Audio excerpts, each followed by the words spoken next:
Okay, guys, we are live. So for those listening at home, welcome to the Live from the Sword Coast podcast. My name is Kevin Madison, and I will be your friendly dungeon master this evening. Tonight, we are continuing on with our Shadow of the Demon Lord campaign. But as with last session, tonight finds our heroes trapped in a kind of dreamscape prison created by the Goblin King that is a kind of video game setting, I guess. So to that end, and to emulate the physics of that, we are using Dungeons and Dragons 4th edition to model this. So if the game, if so that you've been a regular follower of this and you're tuning in and wondering why the rules are running so weird for Shadow of the Demon Lord, it's because we're not playing Shadow of the Demon Lord tonight. With me tonight, we've got two of our usual fixtures of the Wednesday night podcast. Is Jeffrey. Hey everybody, I'm Jeff, and I'm playing Matt Baker, who, let's see, what is he today? He is sort of a anarchist? Sorry, arcanist. Yeah. And he's sort of time and space magician, and playing Trader, who is a goblin shape-changing monk. I'm going to do it. Excellent. And then with us as well is Steve-O. Woo!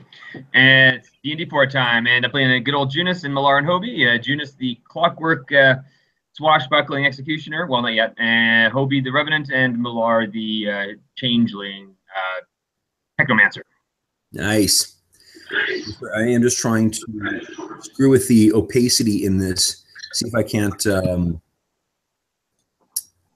because there is a.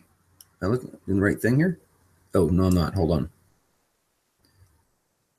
What I'm trying to do is change the opacity of the. There we go. Nice. Of the my screen so that the viewers at home can actually see the same dynamic lighting that you guys see. Because I can actually dial it up or dial it down so I can see the map clearly or not. If for those listening at home too, the adventure that our heroes are in is taken from the 4th edition Tomb of Horrors game. The adventure is called The Garden of Graves. So if you this is a game that is effectively an out of print and dead game. And this is a adventure that was published, I believe, about 7 years ago.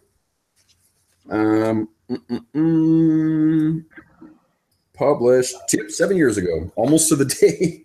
First printing July 2010. So this may not be necessary, but if you do intend to play through the Garden of Graves adventure, this will have a shit ton of spoilers in it because I really am running it as written. So just proceed at your peril. So guys, who wants to tell us what happened last session? I can definitely start. Matt had a strange dream where he was back in his own world and about to play. He couldn't sleep. He woke up in the middle of the night and he was playing a strange video game called The Garden of Graves. Mm-hmm. And then he sort of, I don't remember exactly how, but he fell asleep and woke up actually in the game with his friends, Hobie, Millar, Trader, and Junus. And then they basically started playing this game. They went past an obstacle of 3 statues. They had a battle with some animated objects, and that's where they are here. They just defeated a metal orb obelisk, and they've discovered a bunch of shamblers. Yeah, there's the obelisk. Mm-hmm. And we just discovered these hanging bridges that you can see. Ooh, I will also. Do you remember that as well? Oh, yes, the mysterious note. Yeah, which had the seal of a Chevrolet or a Pontiac embedded in the wax that contained this note, which you took to be from, of course, Jared, the Goblin King. Okay. So where we left the session last time is you guys are in this big clearing here, and there is that big obelisk that traitor. I think he was the one who jumped up there and managed to like wrench the thing off, right? Yeah, he ended up smashing it right off at the end. So what you see over here, guys, just so you to refresh your memory as to what the scene is like. You've been making your way through this like cultivated gravel that seems to have been very overgrown. Is dark outside, but you've seen when the moon has poked through the clouds above that there is basically directly in front of you. There is like to the left of the screen or right of the screen, excuse me. There is this massive structure that stands about 50 feet up. And then to the north of you guys, to the top of the screen, there's this escarpment that kind of goes up. And there's a big wall. You can see the sort of rock wall here. And then what is right here is a about 60-foot pillar that goes up. And then stretched from that northward and eastward, there are 2 rope bridges that lead across there. And the rope bridges seem to connect to there's somewhere on the escarpment there, and then back to that very tall building that's to the east. And what Matt heard that made him walk over there was he thought he heard a woman crying. Oh, right. So Matt's standing about here right now. And then Matt, once you're there, you can actually hear what sounds like kind of like a roaring sound. Like water, maybe? In this direction. Yeah, you think it's probably water, actually.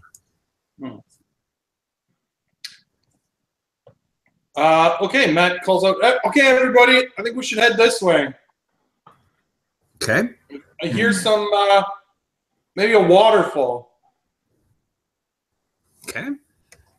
You can go ahead and move yourself. Let's take, I think you've got 5 or 6 squares per move action. So let's just start slowly moving yourself over there.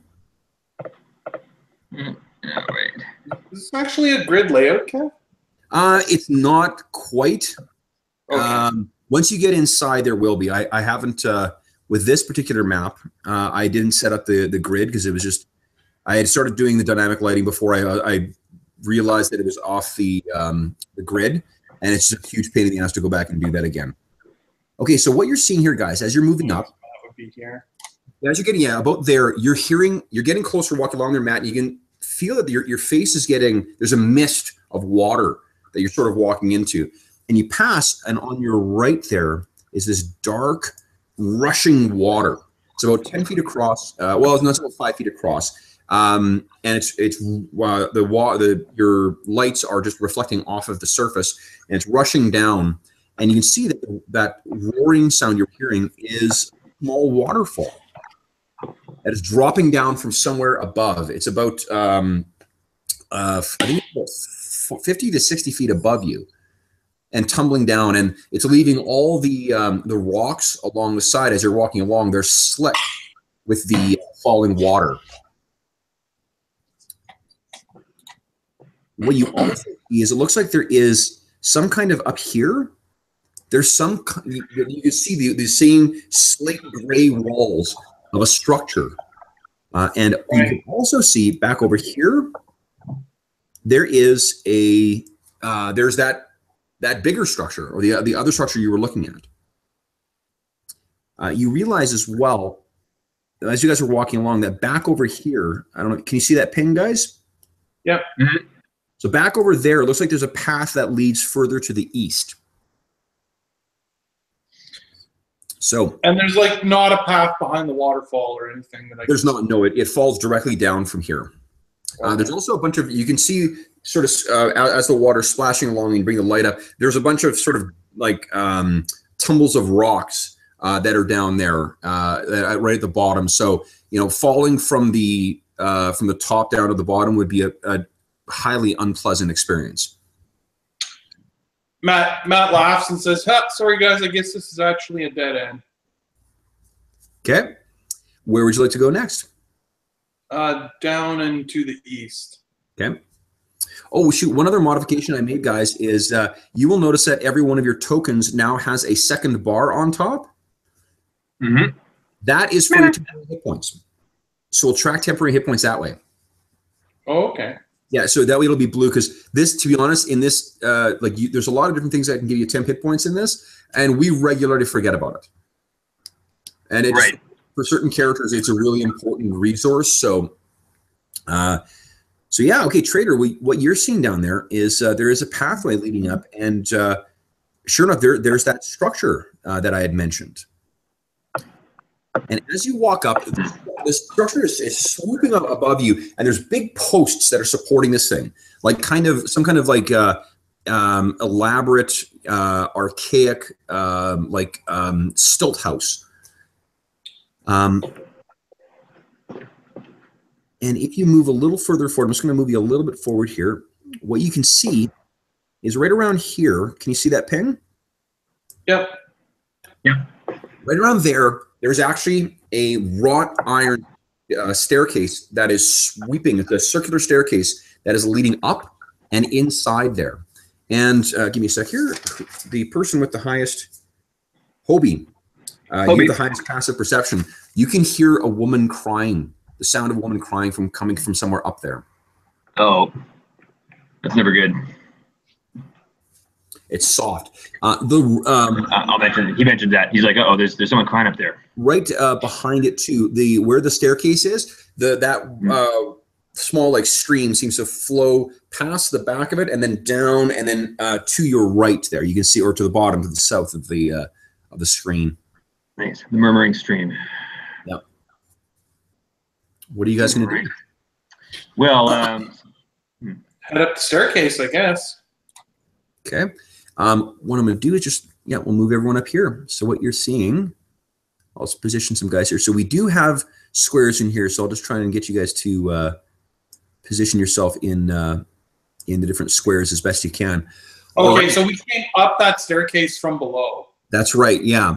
So what you can see is Millar. Let me get this. Hold up, I'm just going to get the door out of here. What layer am I on? Dynamic lighting. Okay, so check this out. Boom. There you go. Right, that's the rope bridge we saw from outside. Yeah, that's the rope bridge you saw from outside. It actually is leading across to where that towards where that pillar was you're saying, and the rope bridge looks like it's like a lot of the structure. It is in a remarkable state of disrepair. It has clearly been quite a few years since any kind of groundskeeper or whatever else has been in here. And Hobie, what you see, there's two things that you notice. You think you hear the soft sound of a woman's cry coming from over in this direction here. But before you is a table. And it's a fairly big one. It's about 5 foot, is both 5 foot long and about 3.5 feet wide. mm-hmm. And this building, incidentally, is just replete with strange curves and bends and angles on, and sort of angles that stands on a stilt-like columns. You think that there's just a weird, like unearthly feeling about these things. Trader and Millar, you recognize this as just being like, this is Fey architecture. This is Fey architecture that's twisted in some kind of way, but it is definitely distinctive of the nobility, the elves. And what's on that table there is basically a set piece of miniature terrain. So if you go over and inspect it, you're looking at this and you sort of can get a sense of that this actually the buildings look a little different than the very brief instances you saw them, but you think that this is actually a map of what this place may have looked like, in its heyday. Interesting. What do I notice any details? You recognize the building that you're in, which means that most of the rest of it must show like what's up. You can see where the escarpment is, or the raised area that you were looking up at before. And what it shows across the way there is just a bunch of paths. There's a complex system of pathways that run between a bunch of different stone cairns. So this actually might be a graveyard for the immortals. Interesting. Recall that the Fae, they live forever. Unless they die by violence, they don't ever age. So Perishable. yeah, so this is effectively like I said, like a graveyard for the Fae. And of course it fits that the Fae would be using the garden, a garden to mark the graves. Let me get this out of the If you way kill there. them, do they keep indefinitely as well, so you can eat them later? They do not, no. They often transform into some kind of magical things. You may be able to make a salad out of what remains, but yeah. Okay, so yeah, so I think that actually Matt and Trader, once you get over there, or Matt's over there now, you think you can hear that crying as well? Question is, do we want to investigate crying? Yeah, really. Yeah, we've done that before. It never leads anywhere good. You know? Matt kind of thinks that out loud. Yeah, we're a little nervous about it. We're like, I guess we better. I guess we better. Okay. So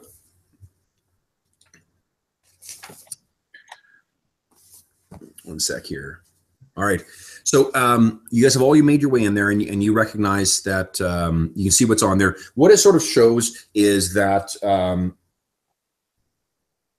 yeah, like I said, I mean, there's a number of effectively like I'm trying to think of another, like mausoleums, Fey mausoleums are what's there, and there's a beautiful sculpted kind of pathways and gardens between them. That's not been your experience. I mean, like what you're looking through is something that has clearly been abandoned for quite some time, which is saying something in the Fey realm. Like it may, because time doesn't necessarily pass the same here as it does elsewhere. Who knows how long this place has been sitting unattended? Right. I was going to mention as well too. In that email I sent to you guys too.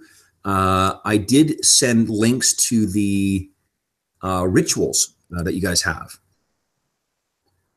So bear with me a sec here. I just want to mention what you've got. Rituals are effectively the non-combat spells. It's the way for spellcasting characters to shine in a non-combat encounter. So let's see here. Where did I send it to you guys? It was before last week, so where is it? Where is it?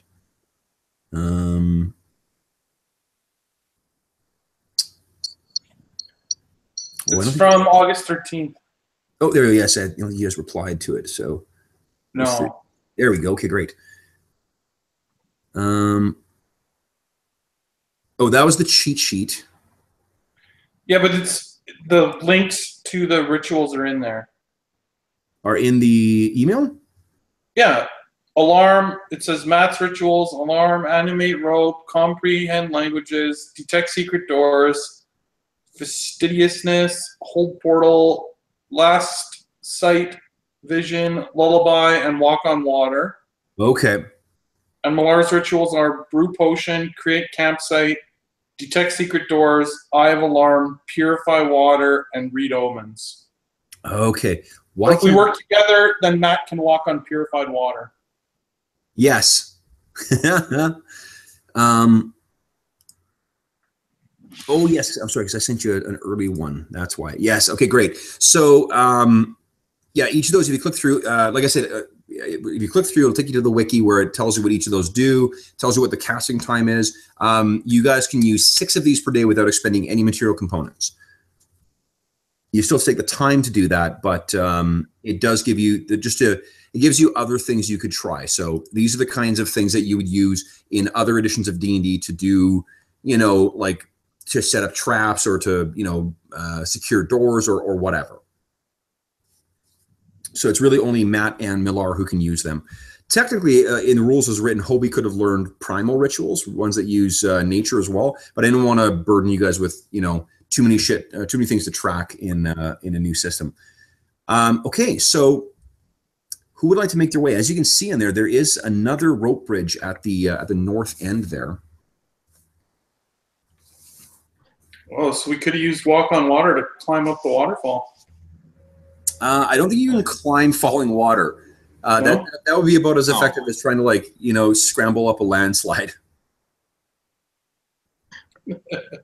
Okay, so Hobie. Now, as I said, that bridge, as you step outside, you can hear the roar of the waterfall off to your left, and that bridge is very, very old rope with dry, grayed wooden planks across it. So it's going to be a little tricky to get across this thing. So what I'd like you to do is to give me either an acrobatics or an athletics check, please. Acrobatics or athletics? All right, here we go. Which one? We got it's the acrobatics. Athletics is looking better, I think. Let's go. Boom.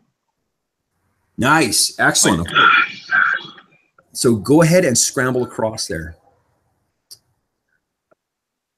Scrambling. I fell. No.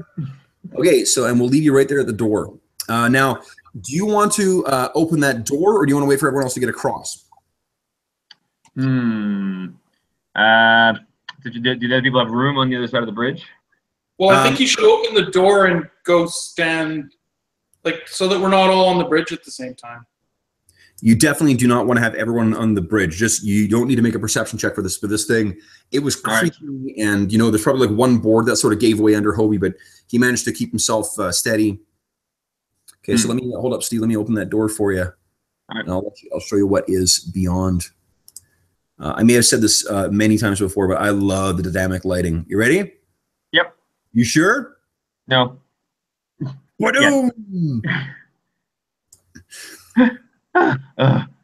There's a baby. So when you open that, the sound of the woman crying is much louder. Let me quickly give you a description of what's in here. So the door opens, and what is it here? That is yes. So the structure seems similar to what you came from before, but the walls in here and the ceilings and the floor are covered in strange runes whose twisting shapes poke unpleasantly at your mind. There's distinctly unsettling aspects of this, and they just litter the entire surroundings. In addition, the chamber's inner walls curve at odd angles and end in columns. They serve to no apparent architectural purpose, but they appear to be part of the runic pattern itself. And to the north, beyond the walls, right up here, Steve-O, there is distantly some flickering lights, you can see, and it's probably about, let me see here, it's about 100 feet deep in there. 100 feet deep. As though something may be moving before an open floor. Okay, so you're stepping in there, so you guys can see from the far side of the bridge. Hobie has stepped completely in there, and you're only seeing the flickering of his torch. Well, I think we would all head across, just one at a time. So let's leave Hobie there for a moment. Who would like to go across the bridge next? Well, we might as well have Matt go. He's probably crappy at it. All right, so Matt, you need to give me an acrobatics or athletics check please. Okay, athletics. He's terrible at both. So it doesn't matter. Just click on it, right? Yep. Oh. So you're starting to make your way across, and the thing starts kind of rocking with as you're making your way across, and then you sort of when your feet slips, and you sort of bring it back and catch it, and then when you hit hard, the board kind of cracks down, and you kind of scramble your way quickly across, but you manage to make it to the other side safely. And you see that weird thing inside. Now, I'll remind you guys that you can use this game. uses a skill system that is much more improvisational than any other version of D&D that we use. In particular, if you're trained in Arcana, you can use that to detect magic, to try and sense things about magical auras and things like that. So we'll move Matt inside there. Yeah, I was just moving him out of the way. So Sure. So Junis, what are you going to give me? Acrobatics or athletics? Let's see here. Let's give you athletics pretty good. I think we'll do that. Okay. Athletics. Holy shit, nat 20. Blam.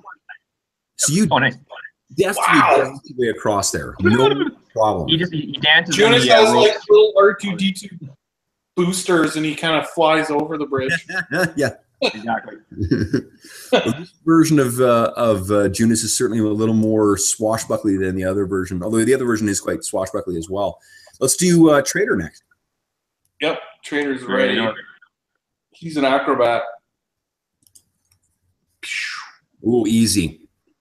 Oh, and that was with a terrible roll. So yeah, you definitely dance across this thing. There's no concerns.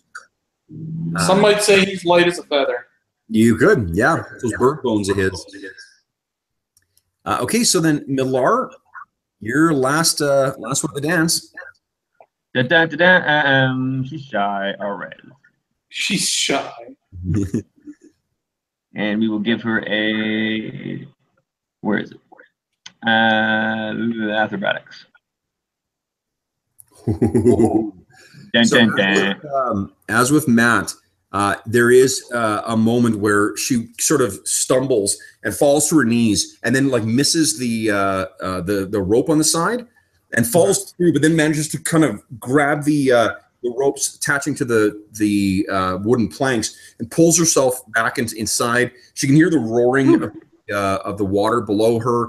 The rope bridge is sort of swaying back and forth, but she manages to pull herself up, and then she carefully and deftly she realizes that the ropes themselves are more sturdy than what the wooden planks are. So by walking kind of like frog walk style, she safely makes her way to the other side. So you guys all step into this weird new room. And there is that distinctly unsettling, there are the runes surrounding this room. There's the weird angles. And then there are things that seem to, like I said, the ceiling seems to curve up, and then there's like part of a pillar that seems to stick through and up through the roof. So what would you guys? Okay, so as you make your way over, can I get a perception check from everyone, please? All right. Perception. Yep. Perception. Awesome. Where'd you go? Maybe. I don't think I selected the right guy, and then I'll select Junis. Great. Okay. So Millar and Hobie got great, and Junis got what was the first roll for the first? Is that Millar? So Millar, yes, that was Millar, the first one. Yeah. Yes. Okay. Yeah, that's everyone. Okay. So I'll go from down to top. So Matt, you're just sort of overwhelmed by what you're seeing here, and you're realizing again that you could, if you want to concentrate for about a minute, you could try and learn something magical or try and read some of the magical aura from here. But the immediate sensation is just, it's weird and it's unlike any. Actually, it reminds you of something in a really unsettling way. Mm. For the rest of you will stop for a moment then and focus on it. Okay. So Hobie, you can hear as you're walking through, anyone who rolled 16 or higher is picking this up, and you can, sort of picture what your characters are doing in response. As you're walking your way through this room, you can hear kind of a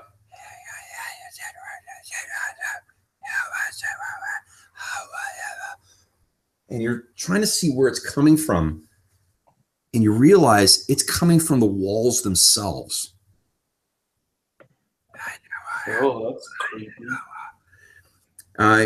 You also, Hobie, and Millar, both of you see a fairly large size, like a palm-sized beetle, skitter across the wall and then kind of disappear within.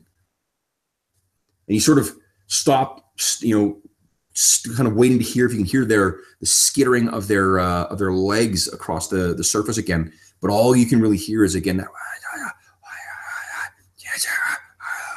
and then you also hear that crying that seems to cut its way through that whispering. It's much closer right now, like within 50 feet probably. You can see what this wall is up here, guys. This weird wall sticking out that hits that pillar there.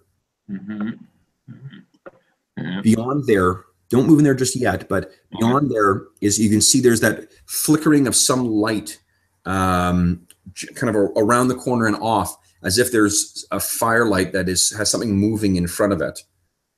And the sound of the woman seems to be coming from very close behind that that wall there.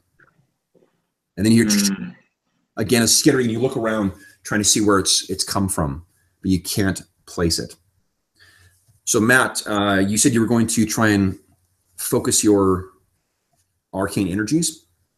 Yeah. Do I roll for that? Yes, please. Go ahead and make an Arcana check. I think Millar is trained in Arcana as well, so she could have done this as well. And let's see here. Oh, that's a good one. Millar and Matt are trained in this stuff. So, whoa, that's awesome. All right. So you cast out, and what you see is that the first attention you get is that from over where that flickering light is that I mentioned, whatever is casting that light, there is also a potent source of arcane power in that direction. Yikes. And the runes themselves, you recognize these because these are runes that are designed to channel energy to some unknown source. All over the walls. Yeah.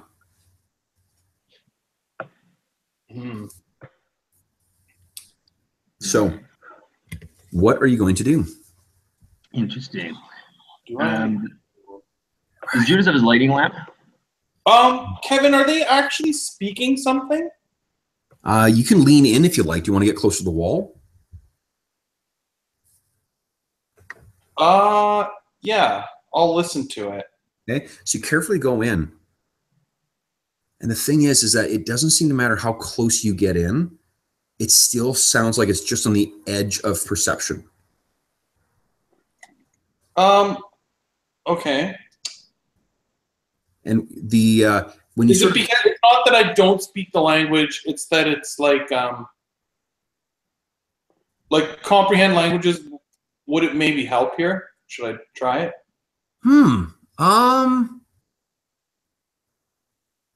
Yeah, I'll let you do that. That's a great idea. So it'll take you about 10 minutes to cast that. Is it 10 minutes?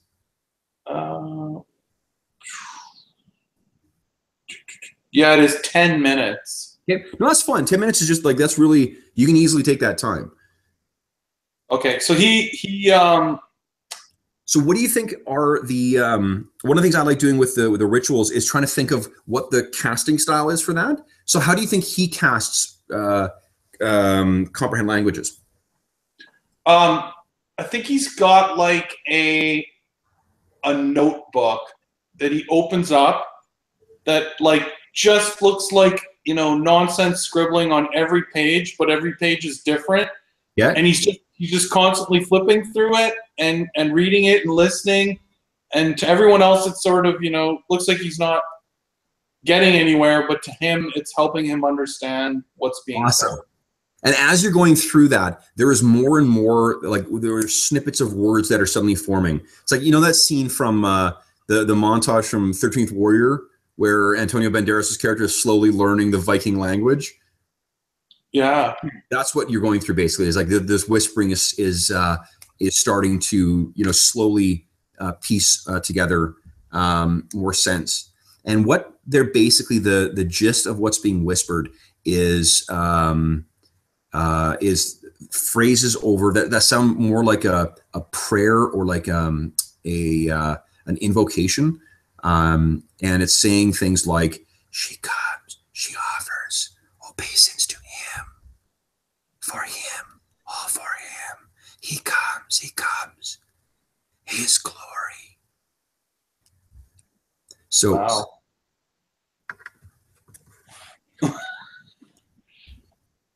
Yeah, Matt shares that with everyone of what he hears the walls saying. Does he maintain his comprehend languages, or does he like cut it off? I think it lasts for 24 hours. That's what I'm saying. Like, do you want to keep hearing that over and over again, or do you want to cut it off? It's up to you. I think he will, because there may be he may hear this language in other places within the garden, he thinks. Sure. Yeah, no, I love that. So he, okay, great. So he's maintaining his comprehend languages. All right. What do you think in the 10 minutes while that was happening? What do you think you guys were doing? Were you trying to I'm going to assume you didn't go beyond this room because, you know, this place is proving to be a little dangerous. But what do you think anyone else did? Steve, you can of course use any of your rituals as well during that time if you wanted. Right. Let's have a look here.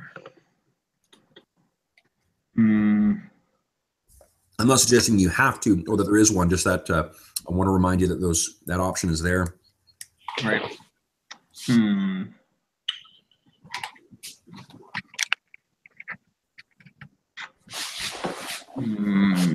see much there. Okay. Right, well, yeah, it's not a very interesting room. Yeah, well, you can again picture like this. Just the walls themselves are like instead of that slate gray that was outside, they're more of a pitted dark gray, almost like charcoal colored thing with these brilliant, you know, very, very thinly traced runes inside. This time, Millar and Hobie, you're still hearing that skittering every once in a while. Not a constant sound, but you'll hear it as if like something was skittering for cover. Okay. So what would you like to do then, guys? So Matt has finished his actions. Why don't you place yourself near where you're going to go next, and then we'll do it in singular moves so we can. Yeah. Do you want to continue through this room, or do we want to check out this door that we've moved past? I'm assuming that's a door that. It is, yeah. I hope he's already there. Okay, then let's continue down the room. Okay. Sure. Okay. So Matt's sort of at the back now because of he was lagging behind. Sure. Okay. So Hobie, take a lead there. Oh, Steve, I think it might be getting back to me again. Feedback. But your mic is picking me up again. You spoke, so I think it's gone back to its normal levels, but we don't speak for a while. It doesn't ever stay there. Let's see here. Yeah, it's weird. Okay, so Steve, as you get there, Hobie, how are you going around that corner? Describe for me. Are you sort of walking, or are you carefully poking the head around? Carefully peering around, like creeping up the corner, peering around, or looking in. Slowly Okay. puts his light on. So as you poke your head around there, Steve, that the sound of the woman's crying is much, much louder. And this is what you see. She jerks back from you, startled. Whoa. Which is an elven woman. Okay, I was going to ask, do the fairies look like elves, or is she actually an elf? Yeah, she's actually an elf. Well, the fairies are like elves in the Shadow of the Demon Lord setting are fairies. Okay. Yeah. The elves are one of the branches of the fairies. They're the nobility, actually. Oh, they're okay. Yeah. So you get there, and this huddled figure stares at you with frightened eyes. She appears to be elven, but she's covered in dirt and dried blood. You can't be certain which. Without speaking, she sort of reaches her arms, imploring you towards you, revealing a pair of rusted cold iron manacles, chaining her to the wall. And she begins sobbing in Elven.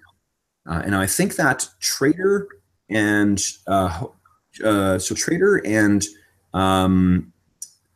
now Matt and Millar can all understand what she's saying. But what she's saying is, "Oh God, strangers, you must help me. They've already sacrificed my family, and I'm to be next. Please help me."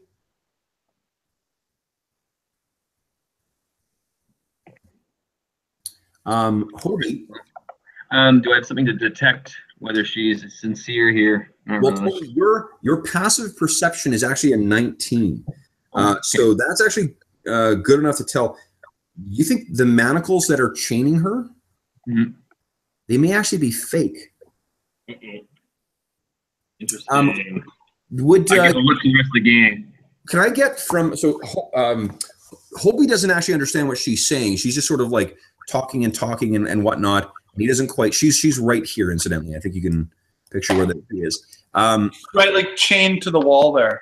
Yes, but Trader, I'm just gonna move some of the guys up here. Trader and Millar, and Matt, would you guys, each of those three characters, make an insight check for me, please? Insight. That's what you would use to try and like sense whether she's telling the truth or not. It's just that Hobie can't understand what she's saying right now. So, okay, so that's an awesome roll, Millar. You can hear her voice, but it does sound sincere, but you think she's deceiving you, although it's unclear as to specifically why. All right. I think Hobie says something like, "Woman, don't try to fool us. What's going on here?" Okay. Now, is that where you guys are? That's where everyone is right now? We got some of the guys about 5 feet back from Hobie. If you wanted to be further up, you can be. But okay, so we'll just set you guys there. So Hobie, you say that, and she slowly sort of like stands to her feet, still holding out the manacles towards you. Are you doing anything about those manacles? I say, I take it you'd like me to remove those manacles. And she sort of slowly nods her head. I say, "What's your name?" She sort of turns her head to the side and then says in a very accented, in an accented voice, "Alesdri." Alesdri. Alesdri. And how comes that you're here trapped in these manacles? Matt asks her, "Are you a prisoner of Jared's?" You got to move Matt up a little bit right now. He's about. Sorry. Yeah, sorry. He's quite a. Oh wait, you have to be on this side of the wall. Is that correct? Yeah. There you go. Okay, so he sort of pushed through and says, You can finally see what's going on. Yeah. And he says, "Are you a prisoner of Jared's?" She looks up at you guys, and she sort of looks across, and then her mouth sort of opens up in a weird way, and a beetle climbs out of her mouth and then around to the back of her head, and she grins at you and says, "He will be nothing soon." And let me just reveal her. You hear sort of a skittering or clattering of like as if you dropped a like a basket full of like oyster shells onto the ground. And you look down and you realize that from under her robe, it's this fucking mass of beetles that are just crawling out and towards you guys like a carpeting swarm. And I'm going to ask you guys to please roll initiative. Now, when you're rolling initiative, let me set the turn tracker up here, and I'll clear the turn tracker. Oh, actually, let me do this here. 0. Remember to, when you're rolling initiative, select your token and then click on roll initiative, and that it'll show up properly in the order. Okay, so and while we're doing that, I'm going to reveal her. Let me turn order, get it over here.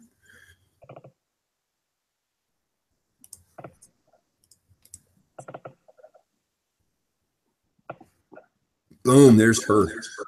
So let me see if I can find a appropriate picture of her. Hobie's blocking it. Hobie! Okay, so wait, trader. Oh yeah, you have to pick your. Yeah, select the token. Yeah, select the token and roll. Then Steve, spin initiative. because I'm getting feedback. Okay. What is with my mic on? Some laptops, like you said, laptop used to do this all the time too. The levels and stuff all the time. Well, they built, because they'll always have built-in mic and camera. Then a lot of the controls are built right into the laptop. Okay.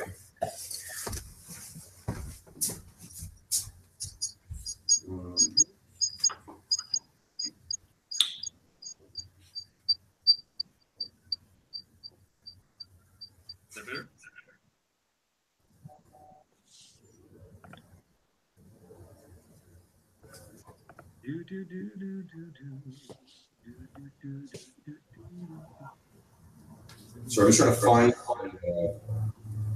picture of this woman. It's awesome. I'll keep looking while you guys do that initiative. All right. Oh, I'm still getting feedback from you, bud. It's picking up my my voice, and I'm hearing.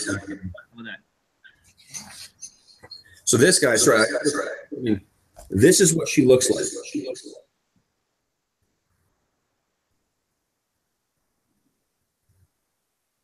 Jeff?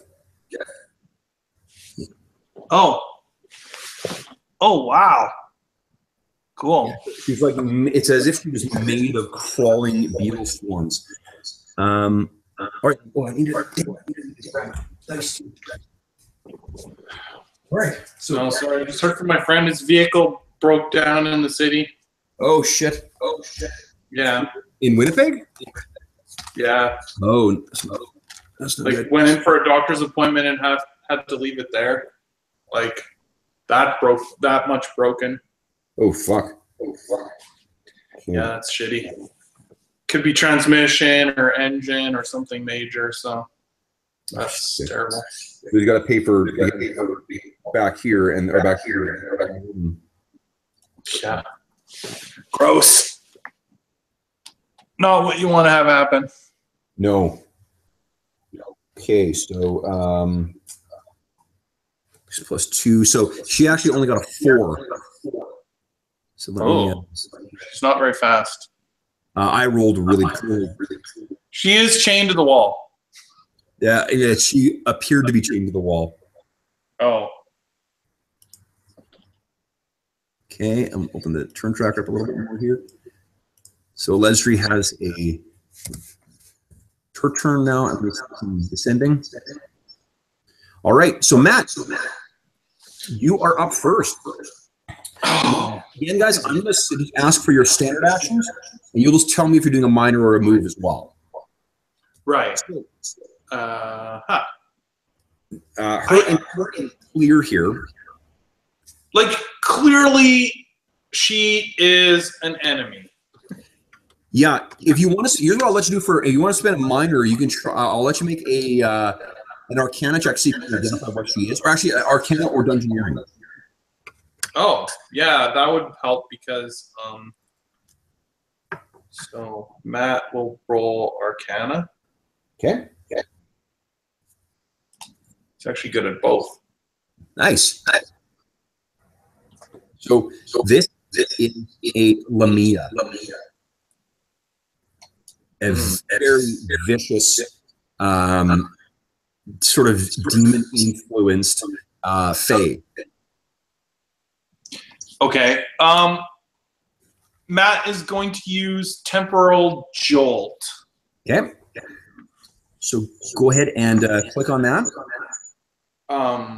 Yeah.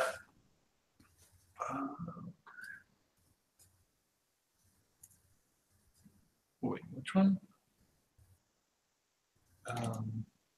You said Temporal Jolt. No, yeah. I'm just trying to think of the description I gave of it yesterday or last week. What's the effect of it? Is it reduce the -2 penalty on attack rolls? It sort of disjoints what we were saying. Sorry, Steve, I'm going to mute you, but the feedback is really bad right now. So just unmute yourself when. My microphone's not even on, man. My microphone is muted, so I don't know what it is. I didn't hear anything at all. Yeah, Jeff, it's you that's giving the feedback right now, actually. Really? Yeah. I don't hear it at all. When Steve was talking, we were getting feedback from you. Oh. Yeah. That's nice to you. Let me open the call so that I can mute my mic.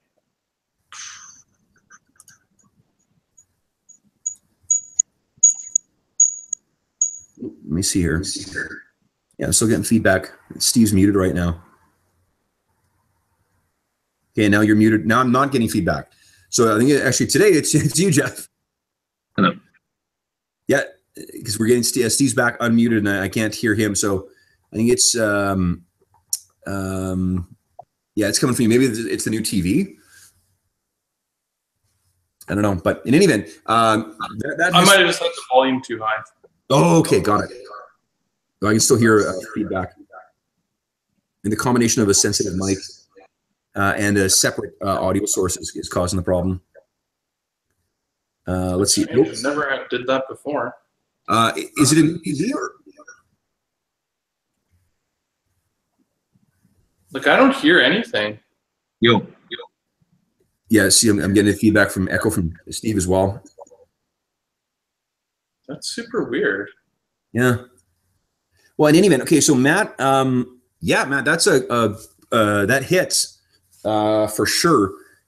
6 and takes -2 penalty. Okay, so what I'm gonna do is rather than using one thing I was thinking about between this last session, and this one too, guys, I'm gonna use just colored dots rather than these symbols because that's easier. When we used to play this back in the day, we would use tokens on the thing. And I think the color tokens are the colored markers are easier to track than trying to remember what a fucking a net looks like or a snail looks like or whatever. So I'm gonna oopsies. I'm gonna give her a blue, and that'll be -2 to hit. All right. So that is a successful strike, and let's do some damage to her. 6 points of psychic damage. Does she have any resistance? She does not.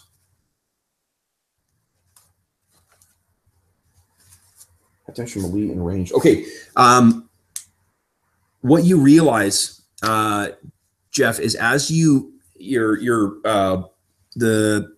magical power hits her, she sort of blasts part of her face away, but she's made of just the form of an Eladrin that was there, or of a elf, was just an illusion. She's actually made out of all these, this swarm of beetles. So she's taking less damage than you would have expected from that. What you think is, if you had something that had more of a concussive effect, it would be a lot more effective. All right, so you're taking damage. Next up is, again, I'm assuming there's no minor or move unless you tell me. So next up is Millar. What's your standard action? And Millar, you're actually on the far side of the wall right now, so you don't even know that this is happening.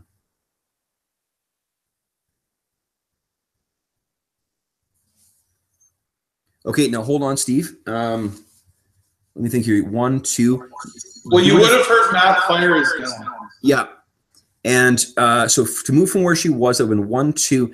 That means this thing would have gotten an attack of opportunity on you, Steve, because you would have had to have moved past her. And I think you might be muted too. Well, Steve, you don't need to worry about muting yourself. I think that, like we said, the feedback's coming from Jeff's end right now. Okay. Yeah. So, all right. So, yeah, if you're going to move past there to get that angle, she does get an attack of opportunity on you.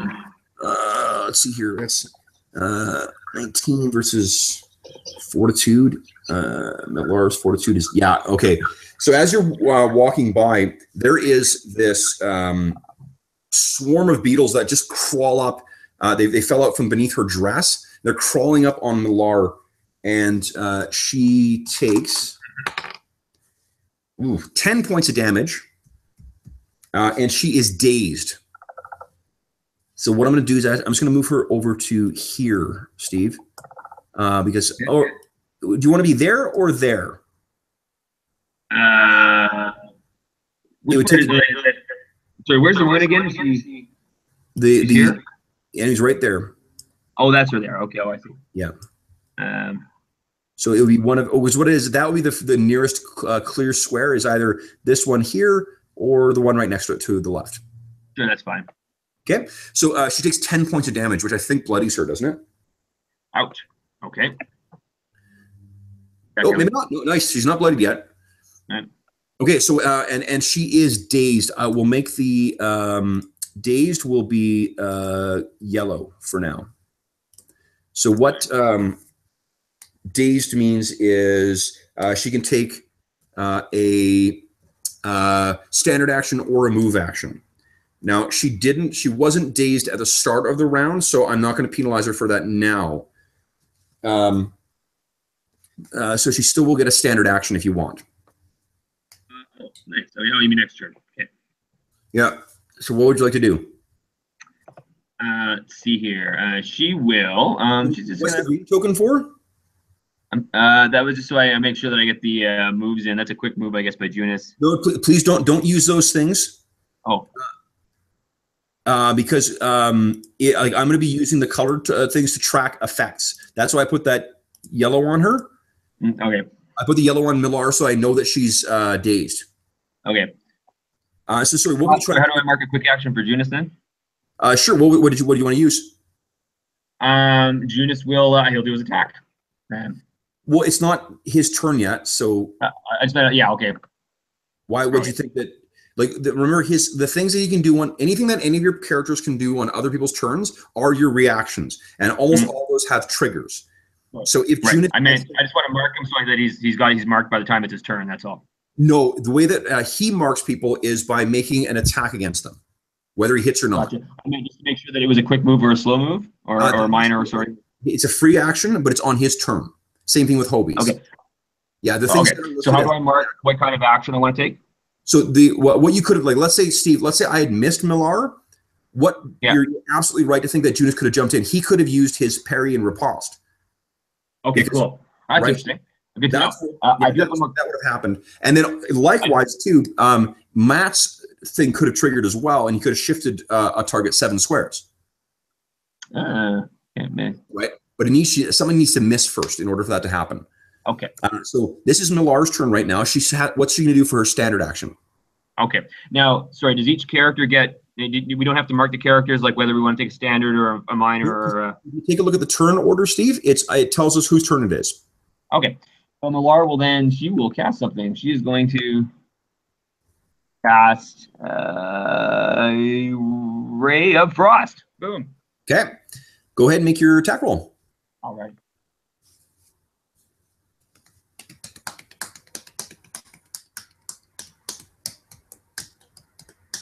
Where the heck is it? Where is it? Hold on. Ray of Frost will be one of your green ones. Attributes and abilities. Stats. Powers. Powers, yes. Okay, there we go. There it is. Ooh, good lord. Yeah, Nice. That absolutely hits. So, and this thing is slowed. So I'm going to put brown as slowed. Way to stack the things on her. So she's dazed and slowed. It's brown. All right. Yellow is dazed. Okay. So yeah, you as much as you got tagged by these things, you brush some of them off, and then you lash out with your what do you call it? With your I'm not sure if it's a wand you use or a staff or whatever. What do you think she uses as an implement? I think it is sort of like a twig. There's a wand. So that lashes up, hits this thing, and again it hits, but it doesn't, because it's a single targeted thing. It scatters some of the scarabs, but they seem to sort of crawl back over themselves. So you get the sense again that it might be something that does more a more, sort of bursting kind of effect might be more effective against this crawling swarm. Okay, so she is blasted. All right, and next up is Trader. What's he doing?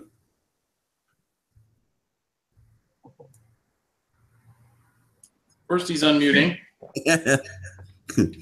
Then, is there room to attack from here? Nope. Junus is in the way there, and Matt's actually in the way in the other one. You're gonna have to get Matt to get the fuck out of the way. What you could do is you can hold your action until after Matt, and then let Matt get out of the way. Oh, Matt's already gone. Yeah. What you might want to do. So this is just a metagame thing. But can Trader shove allies? I will let him do that. Yeah. But then what I'll do is I'll make whoever you shove, I'll make them make a acrobatics check to try and stay in their feet. Otherwise, you might knock them prone by accident. Okay. Yeah, Trader will move past Junus and he'll shove Matt and he'll say, "Get out of my way, Matt," and he'll step into Matt's square. Okay, so make a that's gonna be a standard action, I think, because it's effectively like a bull rush. So why don't you make a I think it'd be a strength check for me, please. Just a strength roll? Okay. Either athletics or it'll be an athletics check.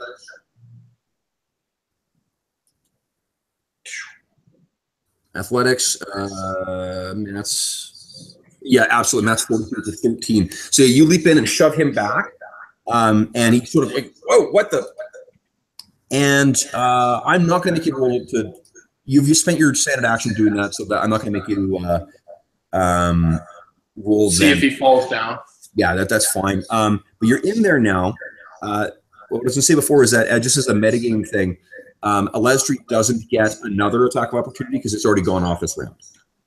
Right. So you leap in there. Then it is you still have if you wanted to do your strike, technically your bull what do you call it? Bull rush is an attack. So I think you might be able to your stone form flurry. Oh, so I could trigger again my stone fist flurry of blows. Yes.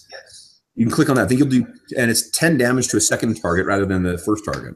Yeah, that's hilarious. So he comes in, he shoves Matt out of the way, and he's actually just looking at Matt and pushing him out of the way, and he just throws a backhand towards this creature. Nice. Okay. So as with the other ones too, like you scatter these things, but it's like, trying to scatter a pile of leaves with one hand. You think that a wider effect may have a more pronounced effect on this. All right. That is Trader's turn. Next up is Junus. What's Junus doing?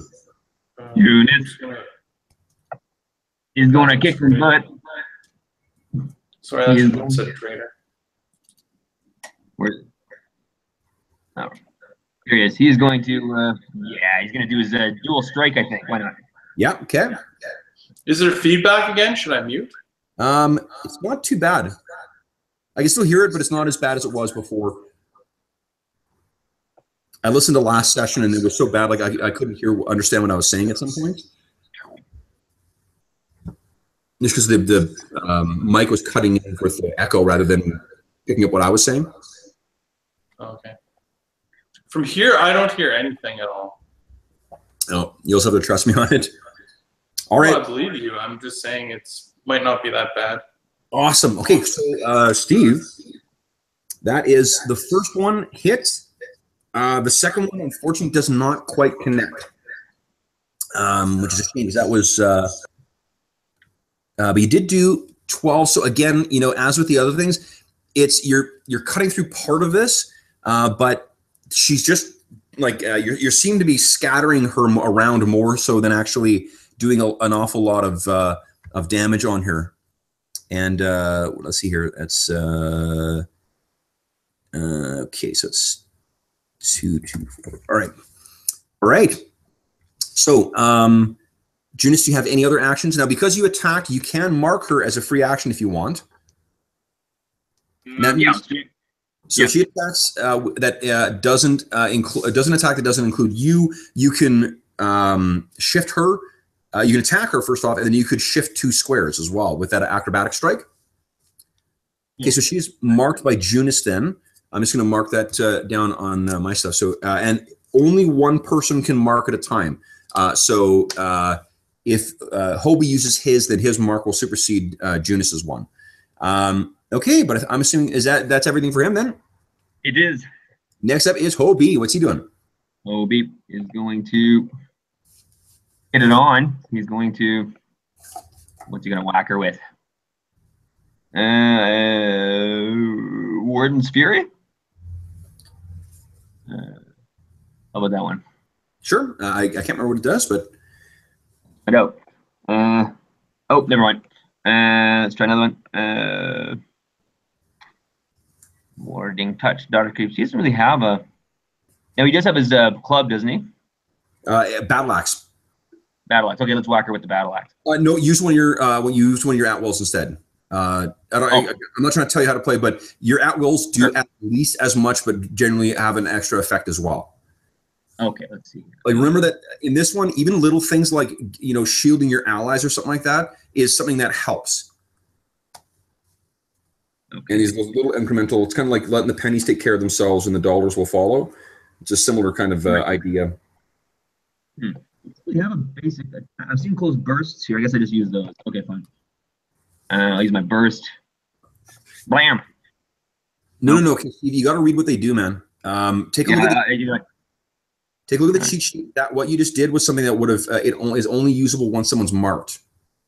Sure. I don't really have an attack here. I've got when an adjacent marked target attacks. Yep, you've got it. Steve, you have Resilience of Life and you have Earth Shield Strike. Both of those are standard attacks. There they are. And they're at wills. You also have Hungry Earth, and you've got Burst of Earth's Fury. Both Burst of Earth's Fury and Hungry Earth only target enemies, so you don't need to worry about your allies being hurt. Okay, cool. But the Resilience of Life, if you hit, then an adjacent ally will gain some temporary hit points equal to your Wisdom modifier. And then the Earth Shield Strike, you do damage, and then one of your, and then you gain +1 AC until the start of the next turn. Boom. So go ahead, pick one of those suckers, and then give it a go. Rolled it. I rolled it. Yeah, it has not rolled yet. Oh, yes, it did. Burst of Earth's Fury, awesome. Okay, so that is an encounter, so it's tick off. It has been used. Unfortunately, 12 AC is not good enough.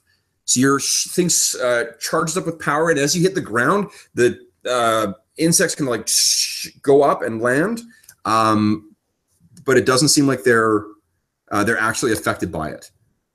Now, and I'm not saying that you need to spend this, but everyone has one action point at this point as well. Jeff, so an action point can be spent to take an extra standard action. Okay, Hobie, is that it for you? Yeah, he's got a marker too. Okay, so his mark will supersede Junus's then.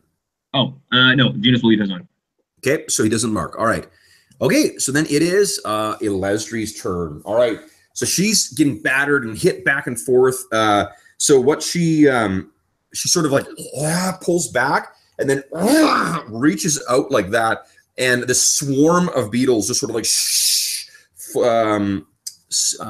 burst out from her on little wings and swarm around Hobie, Traitor, and Junus. So let me see here, Hobie. I got -2 because of the staggery shot. And that is Devouring Swarm she is using. Oh, no. Let's see here. So, Hobie, you are not affected by it.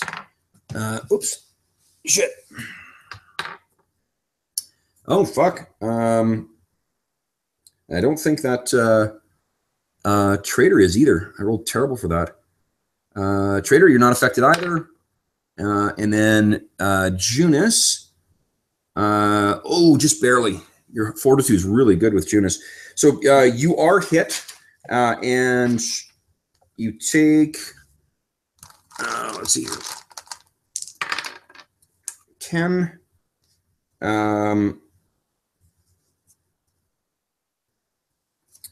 11, 12, 13, take 13 damage, and you are currently suffering from 5 ongoing. So I'm going to put a red on there, which means at the start of each turn, you'll take 5 points of damage. That is save ends. Okay, so these things swarm out and hit all of you guys, but fortunately, it's only one of you who is actually hurt. And then at the end of her turn, I mentioned those insects that are swarming out around her. Anyone within 1 square of her takes 5 points of damage as well because of this aura she has. Then it is the end of the turn. Okay, now before Matt goes, I do have a little bit more bad news. You hear that skittering from the walls again. And Millar, and you look to your right, and then let me get. I don't think you can see it yet, but let me put these in the correct layer here. Boom. Let me move to the right layer here. So Millar, you look to your right, and you can see swarming through the wall and pouring out as if it was like under some kind of pressure. Yeah, a swarm of flying beetles, and then Matt, right behind you, another swarm of flying beetles. Let me roll initiative for them. They actually did pretty well. They've got a crap initiative, so they get a no, for Pete's sake. There we go. And just let me see, rolled. Okay, let me get it to descending again. Matt, you're up first. So these things are coming in and they appear to be hungry. So Matt, you're up first. What would you like to do? I don't see anything from Matt that works good against the swarm of insects. Sorry, before we do this, guys, let's do 2 things. Steve, would you roll a d20 for me for Millar? Because she didn't. She should have saved against that daze effect last turn, and I forgot about that. Is my d20? No. 5. 5, nice. Okay, and 5 is unfortunately a fail, so she's still dazed. Okay, so sorry. Now back to you, Jeff. It's Matt's turn. What's he doing? Okay, I don't see any good attacks against a swarm of insects. Let's see here. No, you're someone who will. Yeah, your stuff is all sort of single target stuff.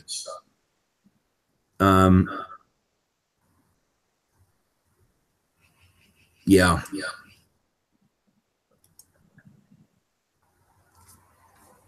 Oh, That sounds interesting. could use my temporal revolver and make myself invisible to them. Yep. You make an attack and then you're invisible to them. And you can attack and move. And like I could make myself invisible to the swarm or not? Yes. Whatever you're targeting when you trigger it, that's what you become invisible to. Okay. Yeah, that's what he'll do. Okay. He'll, so that's called, oh, that's a reaction. That's a reaction after you attack. Like, doesn't it say? Let's see here. So does it matter what kind of an attack it is, or can I like literally just do like a swatting attack?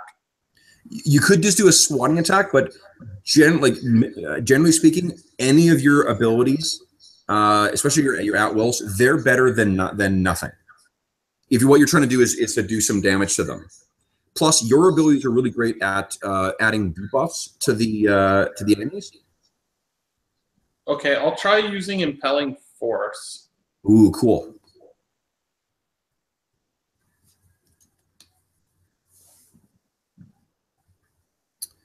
Nice. Okay. So that is absolutely a hit. And wow, you slide it 8 squares to a space adjacent to one of your allies. So where would you like to slide this thing to? Like, I can't really move it through other players' squares, or can I? I'll let you do that. Sure. Like, I could push it all the way to the other side by Junis? Yeah, absolutely. Okay, let's do that. So maybe the way that happens is there's sort of ricochet off the wall, and then it hits a thing. A slide is in any direction you want. A push is away from the force that added the push. It's like it's like a time bubble. So he casts this, and you see like this like compression of time. Press the insects into this ball. And then Matt like throws it like a basketball pass off the wall over to by Junis there, and then the time bubble bursts when it gets awesome. Over there. Yeah, I love that. So, and thrown over. All right. Do you want to trigger your invisibility? I don't think I need to, since I actually pushed them over there. Okay. And then anything else you want to do? I'm not sure if anyone's really terribly beaten up just yet. Oh, is Trader bloodied, Steve? I think he will be at the start of the turn because he's going to take 5 points of damage. Trader, sorry? Or Junis? I'm sorry, Junis. I think Junis is going to be bloody at the start of the turn, so he may benefit from some heals. Okay. Oh, so I could use time for a break. Yeah, because that's a minor action. That's sort of your, like, I remember last time we talked about sort of everyone's roles in the group. Yeah. Your role happens to be leader, which means you're the guy who kind of keeps everyone else kind of upright. Junis and Hobie are defenders. They want to keep people attacking them as much as possible. And then the other guys are let me think here. Trader is a striker. He just wants to do as much damage as possible.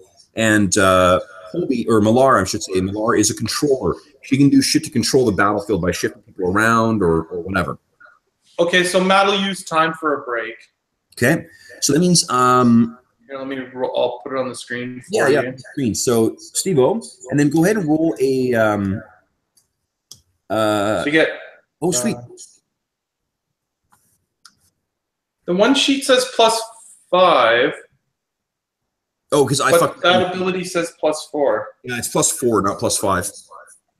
Oh, the PDF is wrong. Okay. Yeah, PDF. What is your charisma bonus? Is it +4? Your charisma is an 18, isn't it? Yep. Okay, so I fucked up on PDF. Okay, so Steve, you can spend a healing surge for Junis and gain an additional 4 points back. All right, let's do that. So just mark your the healing surge as used on the first thing there. Got it. Yeah, sweet. Okay, so nice, Matt. That's good stuff. Okay, so next will be the swarms, and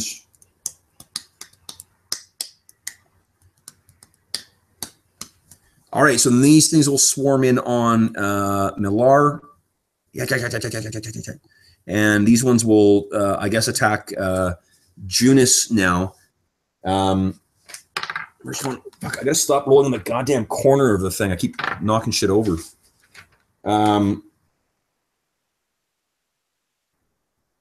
All right, 6 was reflexes. Okay, so Millar is hit, and Junis is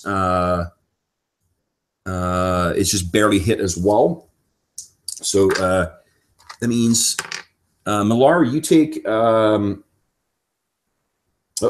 you take 10 points of damage, and Junis takes 6 points of damage. And I'm going to put a new token because you guys are each taking, the green is poison. Is Junis immune to poison? I don't remember. I think he would be. Yes, I'm pretty sure. I'm trying to remember here. Hold on. I think he is immune to a lot of stuff. I would assume poison is one of those. It's a weird thing because, like, depending on the edition you're talking about,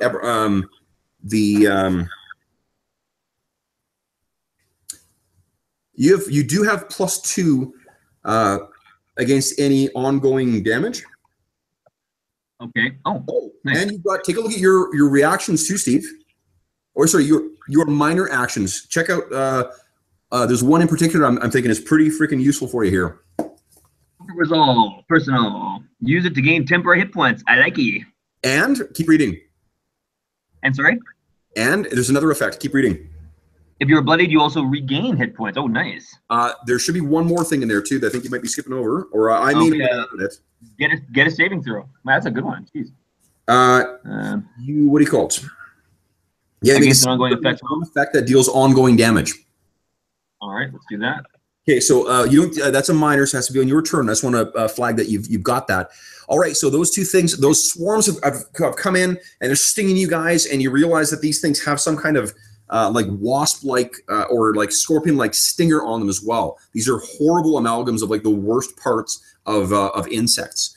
All right, and then that is it for them. Millar is looking really banged up right now. Yeah. Speaking of Millar, it's her turn. So, Millar, you're going to take 3 points of poison damage. She's getting pretty ripped up here. Okay, what can she do for regain? She's got surges, right? Maybe she should use one of those, or maybe she's. Yes, you can always take a second. Use a standard action to take a second wind to spend one of your healing surges, and then you also get +2 to all your defenses for the round. Nice. Did she get a save by any chance? At the end of her round, she will get a save against each of those effects. So right now, she has either a standard action or a move action because she's dazed. Okay, well, I think she should probably take a healing surge. Second wind? Yeah, second wind. Okay, so she's used her second wind, and then go ahead and give me a 2 d20 rolls. We'll do the poison first. All right. How many hit points does she get back again? Hold on here. Her healing surge amount is I can't remember. Hey, you saved against both those effects though. Nice. Nicely done. 7. That's her value. Okay, there we go. 15. Nice. All right. Okay. Oops. Awesome. Okay, so Millar has managed to shake some of those conditions, and catching your breath has proved to be exactly what she needed. Next up is Trader. What's he doing?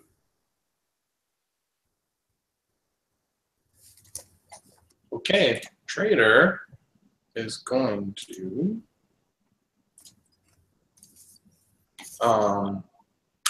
use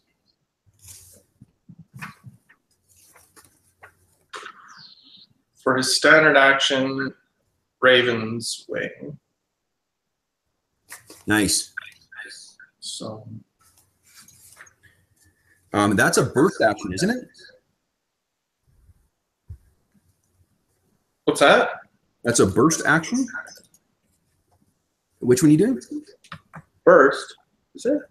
No, it's a melee touch. Okay. The as I said, let's see here. So Trader has a couple things that are like Flurry of Talons is a close burst and Wing Buffet is a close burst. I'll bet you those things are really effective against swarm things.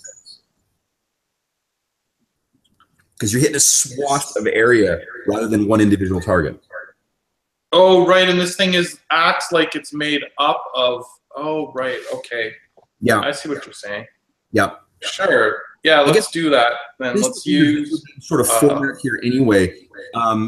You can remember that these things are swarms, which means they're probably taking half damage from any individual thing, but they'll take double damage from shit that hits a whole area. 8 plus 4. Let me see. Okay, I think Wing Buffet is the one to use.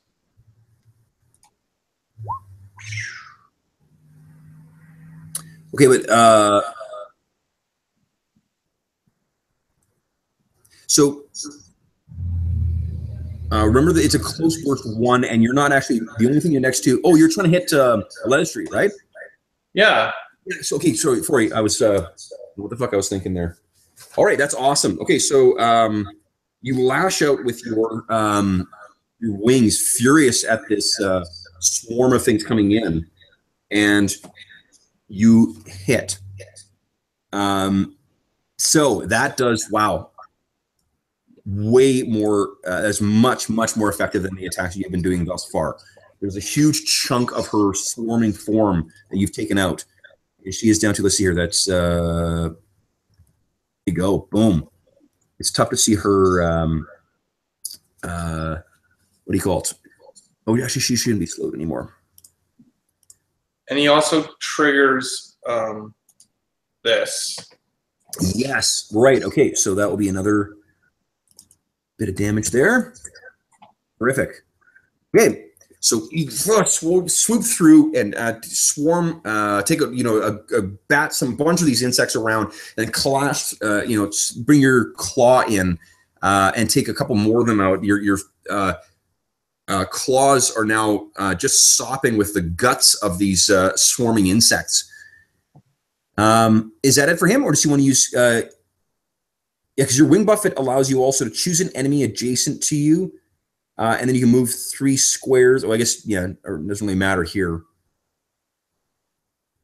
So you're good where you are, I take it. I don't think I'll move because it's kind of tight quarters. Sure. All right. Now, Hobie. So, what? Now, I want to point out you have 2 enemies that are adjacent to you at this point. So you could, in theory, use your, as a free action, use your Nature's Fury to mark both the Swarm and Alesdri. That sounds good. Okay. Where's that? All right. So under Hobie, I'm just keeping track of the, so Swarm 1 and Alesdri is marked. Awesome. What are you doing for your standard action? Nice. And for the standard action, we better hit him with something close burst of some kind. Maybe, what do we got here? I'm just going to want to see what it does here. And one thing I fucked up last time too, guys, is so the damage, when you roll when there's a burst that's going to hit a bunch of different things, the first roll you make with your damage, that's going to be applied to everyone, but you do make an attack roll against each individual thing. So it'll be a different attack roll against the Swarm and a different attack roll against Alesdri, but whatever the first roll is, that's what the damage will be. All right. Weird. Okay. Well, Warden's Grasp, remember, Steve, those are reactions. Read the trigger.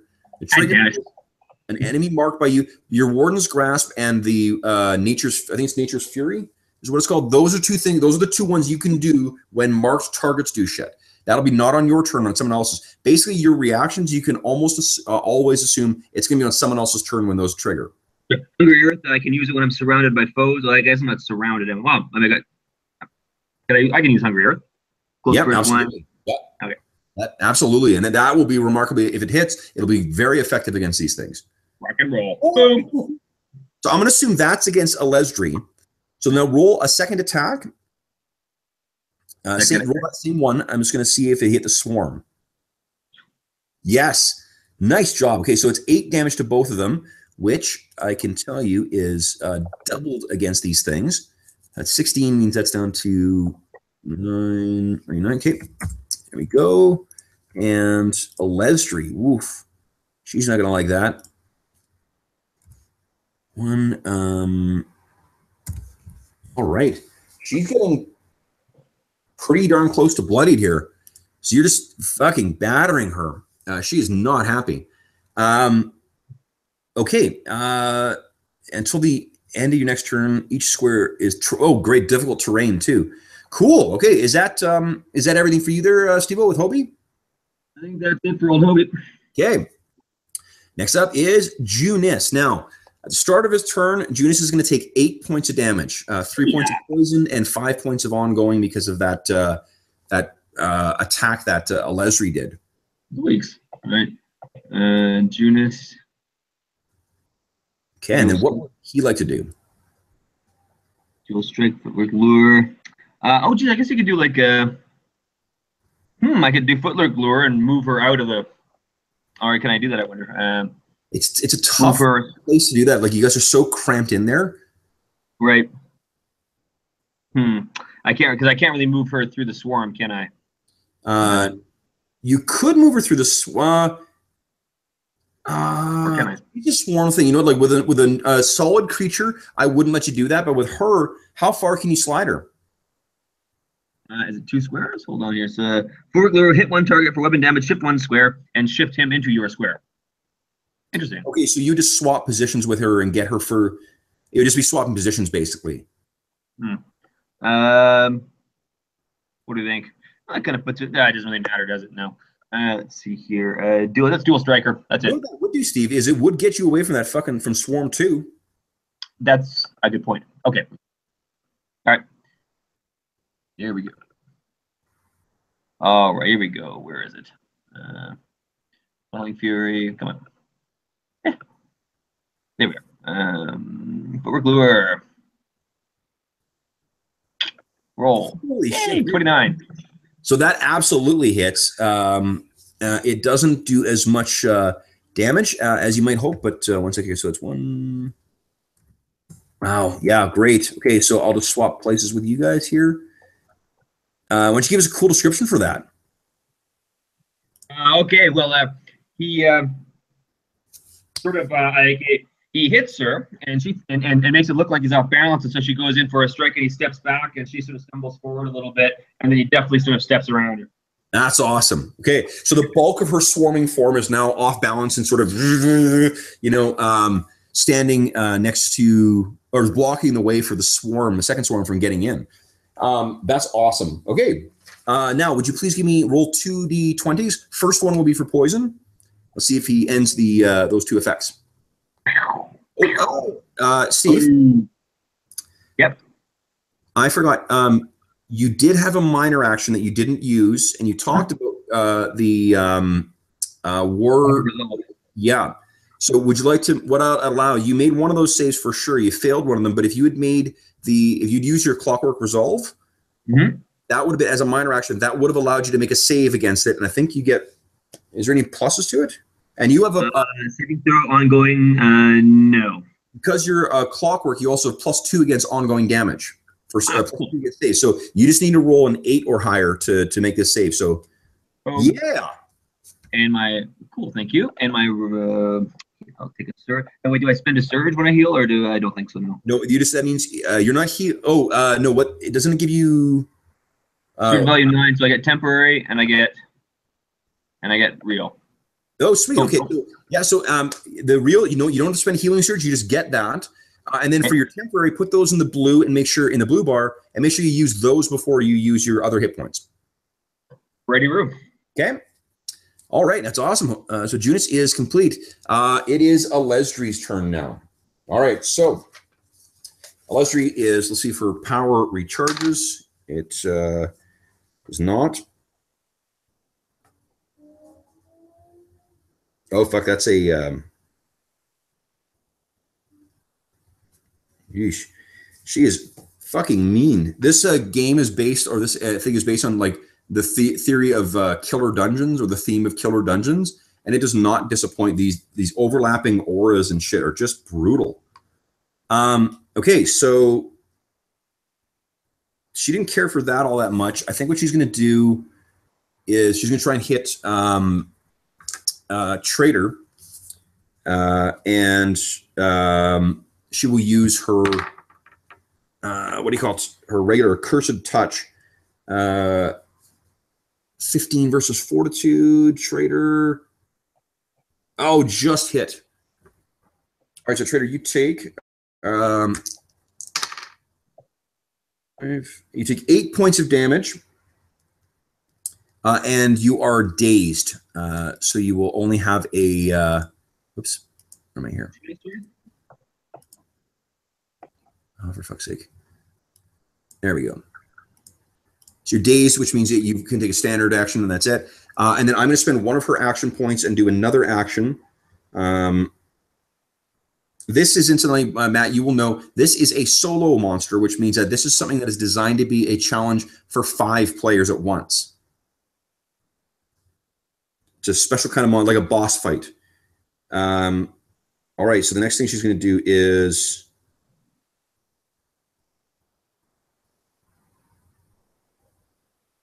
Ooh, she's going to try her...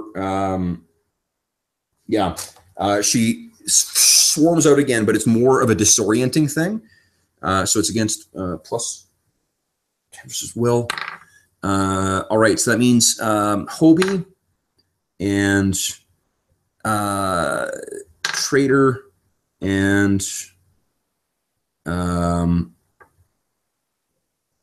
Junis. You guys, as she swarms out, she manages to connect with each of you. You don't take any damage, but you are stunned, and save ends. What that means is you can't take actions. So we'll make, let's see here. Purple will be stunned. All right. So that is it for her. Oh, she can't. That damn swarm's in the way, and she can't shift around the corner. So she's going to she screams something unintelligible at the swarm behind her, and then Junis, Millar, and Junis, Hobie, and Trader. You guys each take 5 points of damage again from that swarming, biting aura around her, and then it is Matt's turn. She cries out to you. You can hear over the sound of the beating wings of the insects. She says to you, "You will feed our master." I'm lunch. Your lunch. All right, Matt, what you doing? Okay, Matt is going to. Let's see, so when they say they're ranged, what's the rules in this game for shooting through Trader Square? No penalty. No? Okay. Nope.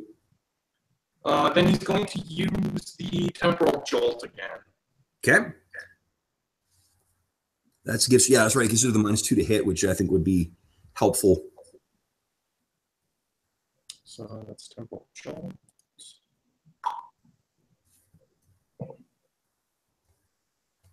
All right. That hits her.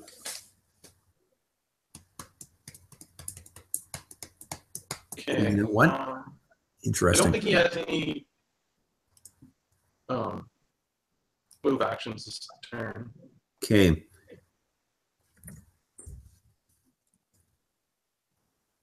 That yeah, that hit her. She is definitely bloodied now. So that was a really disorienting shot. She's taking -2 to hit, and the swarm seems to be like battering against each other even. Whatever you did to her she did not care for that all that much. All right, I'm also going to quickly adjust. You think you're 3 times nice 9. Okay.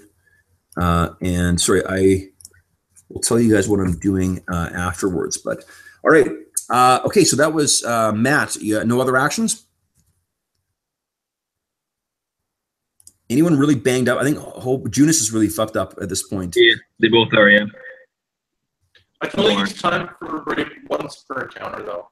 No, you can use it twice. Oh. Yep.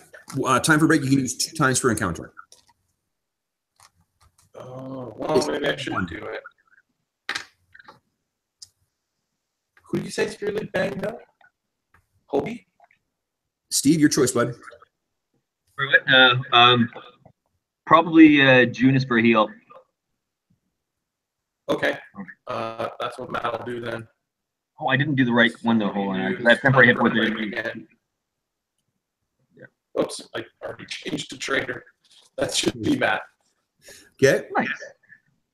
All right, so it's healing surge +4, and you can slide the target 1 square, which is tough in there.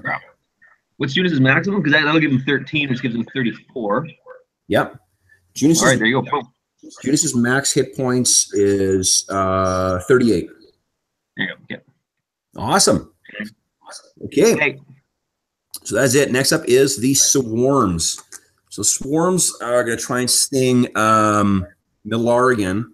They like the taste of her dwarf flush. 18 against her reflexes. Hits. 11 plus 4 is 15. Oh, actually, the other one can't hit anyone. It's sort of swarming. You know what it's going to do is just going to move back here. Okay, so that's it for the swarms. Millar, you take 3 points of damage from the... Actually, and Hobie, both Millar and Hobie take 3 points of damage from its aura. There's again this stinging swarm of these things. And then it is Millar's turn. Millar. 12. All right, Millar's got to do some work here. Now, Millar's got some really kick-ass area spells. Actually does. Yep.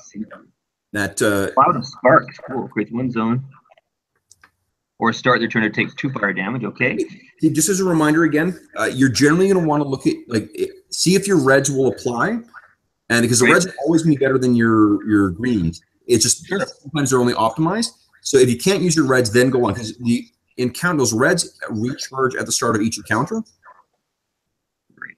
Cool. All right, let's give her an Earth Spike on the what's her face? Leslie? Yeah. Yeah, good call. Now that's a good one because that doesn't target creatures; it targets enemies. Only enemies take damage. All right. Your shock here is not so discriminating. Oh, that's awesome! And you got a crit. Nice. Oh, and it was a crit on the damage roll, not on the hit roll. Oh. Still, that's wow! Holy shit. Okay, so that is a savage. That's 34 points of damage you did to her. So damage or double that. So if you can see her life bar, she is really badly hurt. She's sort of lurching along at this point on collapsing columns of insects. And yeah, that's great. Okay, so does Millar have anything else she wants to do? Can she shift? Is that a possibility? Absolutely. Yeah, she can move 1 square. Good call. So she sort of throws herself back, and then this massive spike of earth explodes around Alestri, sending broken beetles everywhere. Okay, then we got Trader. For the Trader, you are stunned. So I need you to make a save against being stunned and a save against being dazed. Okay, what do I roll for that? D20. You roll 10 or higher, you make it. Oh, just roll a D20? Yeah. Ugh. What? Fuck. We'll roll against the daze. Let's see if we can get rid of that at least. Wait, do I have, hero point, whatever they're called in this game? Action points don't let you re-roll unless you get actions. That's it. Oh, okay. Well then. We got one more you can make. Let's see if you can get rid of that dazed effect, though. Oh, what did this first one do? Stunned. Dazed is not as bad. Stunned is no actions. Dazed is you can take only a standard action. Oh fuck! So that's 2. All right. So that was Trader's turn. Hobie, that was exciting. Give me a save. Oh, no, okay. So here's a cool feature of the Warden. Hobie gets to make a save against this effect at the start of his turn, and then take a turn. So let's see if he makes it, Steve. All right, Hobie. Yeah. You get to act this turn. Nice. All right, that was Hobie, right? So yeah, so while you were battered by these those flying insects, you sort of clear your head, grit your teeth, and you are ready to bring the shit down. What would you like to do? Do I have another area attack left? I don't know here. Let's see here. I think you do. It's the other. Oh, you used 2 encounters already. Yeah. The resilience of life. What's that one again? Oh, let's see here. That's the one that gives someone temporary hit points. That's where that would be helpful against when there's a thing like an aura around. Doing that to build up some temporary hit points gives someone like Millar, who's a Clothy, a little bit of a buffer from the ongoing damage. Sure. Attack one creature, do weapon damage, have an adjacent ally gain temporary hit points. Yeah. Let's see. So he could shift, right, and then do that. He can, yeah, absolutely. Boom. Okay, give him shit. Boom. There you go. Boom. So, I think it hits actually. Yeah, that definitely hits. Okay. Nice. There we go. Boom. Sweet. All right. Okay. So yeah, you bring that what do you call it? Your axe just flares with primal power.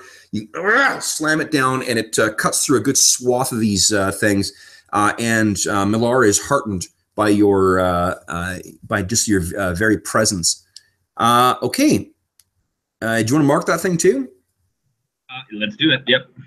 Burst out again, and you've marked that thing, so it is attacking you. Has to include you in an attack. So actually, so here's where this is helpful, Steve. Is I'll show you on its next turn, just so you see it in action. Junus, would you kind of give me a? I don't think you can do anything on this turn because you're stunned. So give me a save against your stun. Yeah, save against your stun. Yep. Oh, so close. Hey, I don't get +2 right now. No, because it's not ongoing damage. Right. So unfortunately, it is back to Elesdri. It's her turn again. What is she going to do? Is that recharge? Does not. So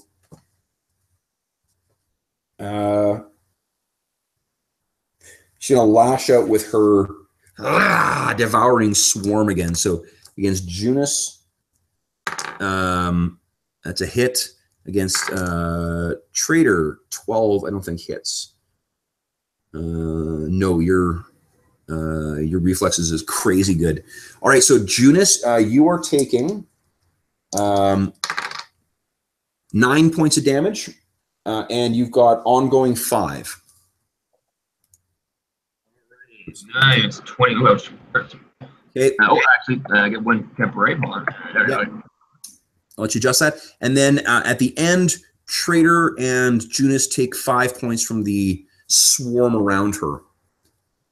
Traitor and Junus. And she's just laughing at you guys. You feed me and make me strong. Die, heroes. Matt, what are you doing? Unmuting. And I think Matt is going to continue to use Temporal Jolt. Yep. I think it actually helps everyone when she's getting less hits in. You know what? Sorry, you're absolutely right. I fucked up. So Steve, give yourself back those that hit points. Genius, you mean? So you took 9 points of damage last time. Go ahead and give yourself that back. Okay. Because I fucked up. She only barely hit you, and with a -2, she would have actually missed. Okay, there you go. Thank you. You're welcome. So Matt does it again. Oh, that's not great. No. It is fairly close to affecting her, though. Not quite good enough. Now, Matt has an action point if you wanted to spend it and take another action. Yeah, I think he will, actually. Okay. So what do you want to do? So does that mean he can do it again or just do a different power? You could use his at will again. You could use one of his encounters. So for Matt, what other encounter has he not used? He hasn't used prophetic action yet. Oof, that's a good one. So it's a range 10. One creature takes 2d8 plus 5 damage. And until the end of the next turn, the first time it misses you or an ally, one target of that action attack can shift 2 squares as an immediate reaction. Oh, that's pretty cool. Yeah, it's really awesome. Yeah, let's try it out. Okay. Oh God. That's a nat 1, though. Yeah, that was a nat 1, so. That was a 1 on damage and a 1 on the actual attack. That was balls. Okay. So, that unfortunately does not connect. So then next up is the swarm. Okay, so the swarm really has a taste for Millar, and it sees she's quite badly hurt. So Steve, the swarm is going to shift 1 square, but because it is marked, take a look at what on the cheat sheet. Take a look at what Hobie's abilities are. Where's that mark? Abilities. When you move. So, take a look in particular. Warden's Grasp. Warden's Grasp. Uses when a marked target within 5 makes an attack. Uses to slide the target into a good position. Close burst 5. I like it. Or actually Warden's Fury you could use as well. And use this when an enemy marked by me makes an attack does not include me, make an attack and grant combat advantage to my allies. Nice. Okay, so this thing is going to attack Millar, which means it does get to attack, but you get to attack as well. Alrighty. So you go ahead and make your attack roll first. I'll apply the damage. If you hit, oh, that's balls. That was not good. Shit. So unfortunately, that was a crappy roll. So you try and hit, but that's how your marking works, Steve. So let's make this sting attack. That does hit. So Millar, once again, these things just really have a taste for changeling blood. Fortunately, you only take 4 points of damage. Nice. But you do have ongoing 3 poison. All right. And then at the end of the turn, you take 3 points of damage from its swarm. So does Hobie. So does Matt. Who's Matt? Yep. So does Hobie, sorry? So does Hobie, yeah. So Matt, I'm just adjusting Matt's hit points. Whoops. He took damage from poison. Right. Okay, so Millar, you are up. What are you doing? Millar is going to Oh, first she's going to take 3 points of damage from that ongoing poison, actually. And she's getting beat up here. All right. Cloak of the Walking Wounded. Use my second wind while bloodied. I can expend 2 healing surges instead of 1. Nice. Yeah. I'm probably going to have to do that. Shift, I think. Okay. Where you going? Then here. Yep. And then she'll use her cloak thing. Okay. So she that's all right. Yeah, that's fine. She regains double her healing surge value. And then give me a save against that poison, and the next up will be Trader. And Trader just owes me some saves. Nice. Okay. Nice. Well, that's great. Yeah.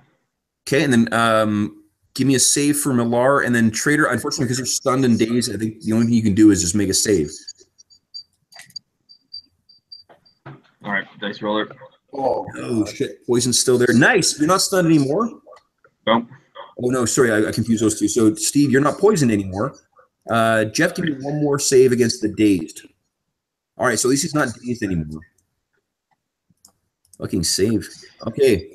So that's unfortunately Trader's turn. Hobie, what are you gonna do? Hobie's gonna mix it up. He's gonna. You can tell that both Millar, I'm sorry, that Trader and Junis are just still sort of like punch drunk from Elestri's last attack. Right. What do you want to do? Okay. Well, I think that I'm going to. I have used Hungry Earth and Burst. Okay, I will use Earth Shield Strike. Okay. Actually, he doesn't really need that. Let's go. Oh no, yeah. Oh, he's gonna shift and then use Resilience of Life again. That's what he's gonna do. Okay, where he is, he's getting CA against that thing. Remember, because he's flanking it. Right. Okay, so he's not gonna shift. Okay, so he'll use the shield attack. Why not? Okay, fine. Yep. Rock and roll. Where is it? Earth Shield Strike. Nice. Oh. That hits. And this thing is barely left alive. Who do you want to give temp hit points to? You can give it to Matt or to Trader. Let's go. Looks like Trader could use some. Okay, Trader, you got 3 temporary hit points. You'll lose those before you lose any hit points. Okay, so that's Hobie's turn. Junis, give me a save against that stun. Junis, save against stun. Yes. 17. So that's it for, unfortunately, that is at the end of his turn, so he's done. Next up is Elestri. So does her stunning attack recharge? Does not. So she will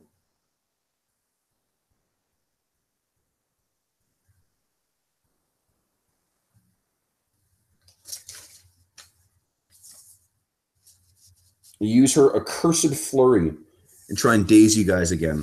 So she once again sort of reaches her hands out. These two swarms of insects just crawl all over Junus and Trader. Nope against Junus. Nope against Trader. Wait, hold on. Oh, it's his reflex. Trader's reflex is quite good, so neither of you guys are hit. She's still taking the minus. Oh, and then there's the -2 to hit as well too. So I think I've got one more action point from her. I'll spend that because she's a solo, and then I will use. I'll use that same thing again, a Cursed Flurry again. Say 22. So Junus, you are hit, and I missed Trader. So Junus, you take 8 points of damage, and you are dazed. Junus, 8 points of damage and dazed. Okay. All right. So that's the end of the turn. Junus and Trader, you take 5 points of damage from the swarming insect aura. And then what are you doing? Oh, and Trader, remember you take it from your temporary hit points before. You had 3 temporary hit points. So you should have only taken 2 points of damage. All right. And then it is Matthew. What's he doing? I know we're over time right now. This fight's almost over, so we'll call it after this fight. No worries. Oh, you might want to unmute first. Okay, what I said was Matt is definitely going to Temporal Jolt. Awesome. Ah. Great. Okay. That definitely hits. And wow, she is teetering at this point. You can get it's 9, so that's Matt's not sure if he can tell that she's quite bloodied. Yeah. So he's going to trigger his cloak this turn. Okay. What is the or whatever it's called? Temporal Revolver. This one. like the cloak? Oh, so the oh, nice. You're invisible too. Yeah. Okay. So if you cannot see where you've gone, love it. Oh, nice.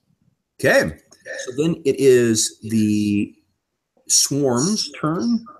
This one comes buzzing up. And then this other one is, yeah, it's going to keep trying to take Millar. So, Steve, you get to make your attack again. Boom. So Millard or Junus does? Yep, because I'm assuming, but you didn't say it, but I'm assuming you marked again. You used your Nature's Burst. Sure, yeah. It's attacking right, there so again, so you can use, I can't remember what they're called, but the two... Warden's Fury, I believe. Yep. Yeah. Boom. Oh, man. Oh, that's not good. Fortunately, my roll was worse. So these things come swarming in on Millar, and finally she's able to sort of bat them, keep them at a distance. But both Hobie and Millar do take 3 points of poison damage from the stinging swarm. Hobie and Millar. It is Millar's turn. What are you doing? Millar. Damage. He's going to do some damage, I think. He's going... Where is it at here? Okay, Orb of Implosion. That sounds cool. No. We will go... I think she's going to Ray of Frost that thing. That's right. Okay. Listen, of your 2 things, though, remember one of them is a burst and one of them is not. Right. So I think it's Shower of Sparks or whatever. Right. And I'm only, again, like I'm going to stop telling you guys how to play your fucking characters by next. But just that I want you to understand why that one might be a more effective. Cloud of Sparks is an area effect. It's an area 1, so 1 square is filled with it, and it does 1d6 plus 5. Because these things are a swarm, it does double damage against the swarm. Oh, nice. All right. Yeah. Deal. And if you want to pair that to Steve, your Orb of Imposition, one of the things you can do is you can extend the duration of your at-will spells by 1 round. What that means is so it'll last for basically 2 rounds in that is this sort of swirling area of burning sparks. So if it starts around there, or if it is moved into there, it'll take that damage again. That's wonderful. All right, love it. Orb of Implosion, Cloud of Sparks. Okay, so click on Cloud of Sparks. Let's see what it does. Cloud of Sparks. Where is it? Here we go. There we go. Yowza. So that definitely hits. I think that actually, yeah. So you, this thing explodes out and it just incinerates. They all go off like firecrackers. So, Steve. Yes. Do you have something that is triggered when something dies? Do I have something that is triggered when something dies? I believe Hobie does, and that is called the, especially when it's marked, which is called the Dark Reaping. When a creature dies on 5 and drops to 0, one creature of my choice, I hit, takes an attack with 1d8 necrotic damage. There you go. And top up my hit points when I've taken damage. So you're not. So basically, the next attack you make is going to get that bonus to damage.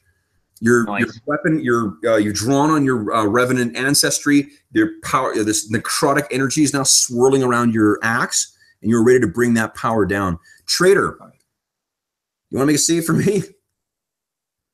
Shake this bullshit stun.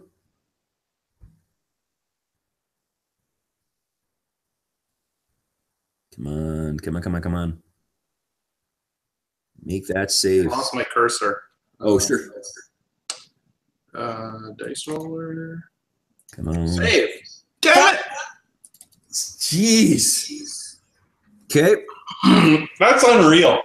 That is really fucking bullshit. Okay, so then it is Hobie's turn. Trainer had like some fun stuff to do too. He had some awesome shit. This is one of the things like I didn't really think through how these encounters stack up, but this is totally like the bullshit of bullshit combos of monsters to use together, which fits with the whole Tomb of Horrors kind of theme. Okay, so it is Hobie's turn. What is he doing? Hobie is going to shift. Yeah. And he's going to, can I mark end attack? Yeah, mark is a free action, so she is now marked. All right. Okay. Resilience of life, and give like, oh, nice. And then three temporary hit points to, I'll give him to Trader there. Okay. She battered her to the side, and she says, no, no, I will feast on your corpses. So, Trader, you got 3 hit points. 3 temp hit points. Anything else you want to do, Hobie, or are you good? I guess it for Hobie. Oh shit! No, Steve. What it?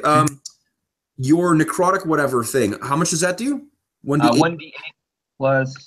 Where is it? Dark Reaping. 1d8 plus 4. Roll 1d8 plus 4 for me, please, because you get to add that. Boom. Plus 4. 8. 8 points of damage. Nice. Okay, so she is near. I don't know if you can see her health bar there, guys. She is near death. All right, so next up is Junis. You are dazed, which means you're taking a standard action or a move action or a minor. What do you want to do? I'm taking a standard dual strike, and I'm going to mess this woman up. Here we go. Give her shit. Boom. Boom. All right, so that first does not hit. Oh, wait. Oh. Would you roll? 16. No, not good enough. Second one does hit, though. Nice. Damn. Okay, so she is on death's door here. And he'll mark her, of course. Yeah. Yep. Oh wait. No, he'll mark her. Yeah. Okay, give me a save against that daze effect, unless you're spending an action point. 9. Okay, I'll spend the action point. You will? Okay. Yeah. Go ahead and make an attack. Or I'll save it for next time, actually. I'll get it for next time, won't I? Maybe I'll save it. Yeah. Okay. Okay, then give me a save against. Oh, and you saved. You did not, so you're still dazed. Okay, so it is Alesri's turn. Okay. Alesri is sick of you people. Let's see if her thing recharges. Does not. So she's going to lash out with her accursed fury against all 3 of the guys. Let's see here. Mrs. Junis.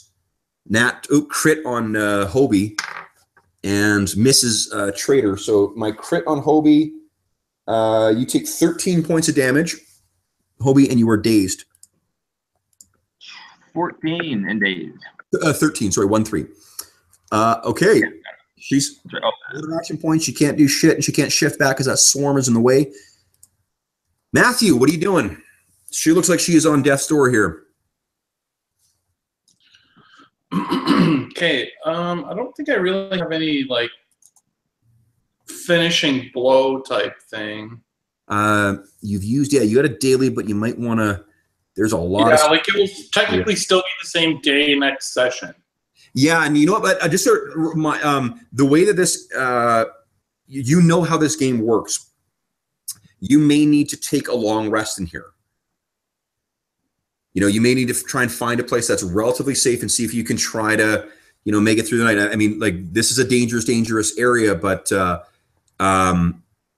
you need to think sort of like old school, you know, dungeoneering kind of stuff in this type of. Well, there's the camp just outside that we fought like last session. Yeah, with the missing guys and whatever. Yeah, that's true. Yeah. So if I take a long rest, I get my daily back. If you get a long rest, what you get is all of your healing surges back, your dailies, all your encounters, and all your item abilities. All right. So Matt's going to hit her with the big stuff then. Okay. I got to run to the washroom very quickly here. So make your roll, and I'll be right back. Roll. Finish it off, man. Oh. He sees that Matt is in trouble, or Trader's in trouble. Trader's in trouble?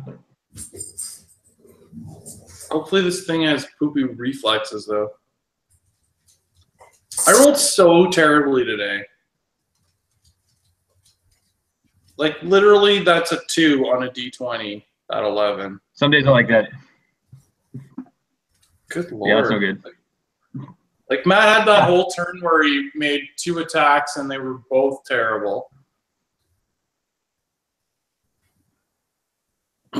And Trader has done nothing for, like, 4 rounds now? Hey, Noisy. Is that you? What are you barking at? What are you barking at? Tell me that her reflexes are crap. Oh. But here's the benefit, though. On a miss, it still does half damage. It is slowed, which means it has a move of 2. And it has bad luck. Yes. So, actually, I think what's her hit points right now? You know what? That's half damage is still enough to kill her. So why don't you describe for us, how does Time Crawls annihilate this thing? Like, in this case, let's see. I mean, it's called Time Crawls, which is kind of weird. Yeah, the way that so mechanically, so you can see behind the curtain, Matt is built as a bard. Because that seemed to be the closest for the various powers that he had access to. Yeah. And there are things that I could reskin to kind of make that. A bard is like, he is a leader class, so he's got healing abilities and whatnot, but really he's a leader that leans really heavily towards controller. So a lot of his bard's abilities are things that help control the battlefield rather than like boost healing or whatnot. So this is a reskinned bardic ability, which I can't remember the name of it. But what I've done is I haven't included the flavor text from any of them for these ones partly because I forgot to do it and partly because these were being reskinned. But what I was picturing that is basically like, you know, like in when like the TARDIS is out of control and whatnot, and you can see people are moving like this. Right. That's sort of what I was picturing the ability being, and it was that like it's the stress maybe of time being ground to a halt around them that's doing damage. Okay, I'll just say that it's like, yeah, it's a time slow spell. Yep. And sometimes when Matt casts it, it actually like tears time. Nice. And so like time itself was doing the damage. Okay, so she actually like maybe like those beetles, she sort of like started kind of screaming, and suddenly the beetle just went like end of Raiders style, kind of like they suddenly horribly aged and then fall to the ground, just a heap of like dust. Yeah, desiccated husks. This swarm disappears into the wall. And at that, Trader, I'm going to say that Trader and Hobie and Junus finally managed to recover from this and stop. And they realize that she's gone. And there's nothing remaining other than those false cold iron brace chains that she was using to disguise herself as a hostage. You guys all sort of look at each other, as battered and beaten as you guys are. And Matt, I think that what you say is this is just like the game. When you've played this game before, it is a very challenging game. It requires careful cooperation between everyone. And you also can explain to your colleagues that the type, as I said, the type of enemy that you appear to have been fighting is what's called a solo. A solo is like that big fight against a dragon, or, you know, it's the big singular monster that you fight at the end of some big, event. It is designed so that it's going to challenge, between its powers and its action points and whatever else, it's going to challenge the whole group all at once. Sweet. And this thing just so happened that it happened in a totally cramped corridor where you really couldn't take advantage of a lot of the great maneuvering abilities you guys have. So you can only guess as to what other horrors lurk further in the Garden of Graves. So we'll end the session there, guys, and we'll pick it up again next week. So for those listening at home, thanks so much for joining us. I'll get out of our shared thing here. Hey, there's all of us. So from me and Jeff and Steve, thanks so much for joining us for this episode of the Life on Sword Coast podcast. Hope you enjoyed the continued lethal dungeon crawl through the Garden of Graves, and we'll see you again next week.